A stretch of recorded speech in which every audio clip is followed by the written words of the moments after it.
Who shook your daughter? That is a question that I get anytime that I post about my daughter Christa, who suffered from shaken baby syndrome.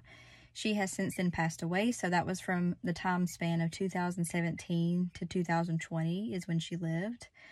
And so she was shaken, and the answer to that question is her biological father. So I was previously married. I'm currently married to a man named Canyon, who was her stepfather, and the one who shook her was her previous, biological father.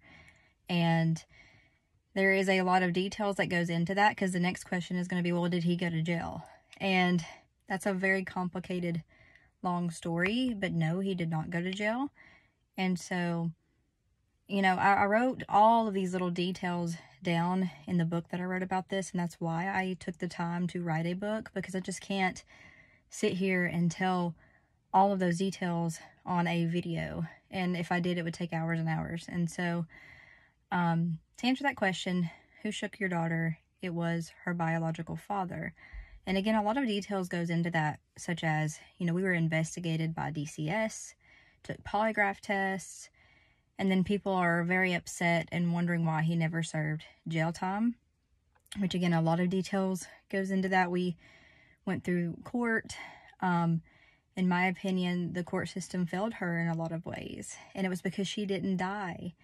So when a child is shaken, if they don't die, it's hard enough to get someone, placed into jail when the child does die, but much less when they don't die. So she lived through that, even though she did not have a good quality of life at all.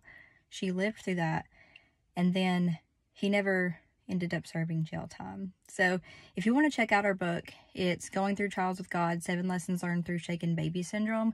That can be found on Amazon or Audible or Kindle.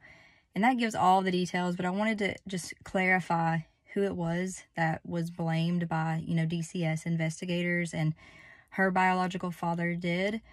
At that time, as soon as she was shaken and taken to the hospital, they did, I think it took him about a week, but they cut off all custody from him, so he wasn't able to see her unless, I was around, and he could not do overnight visits.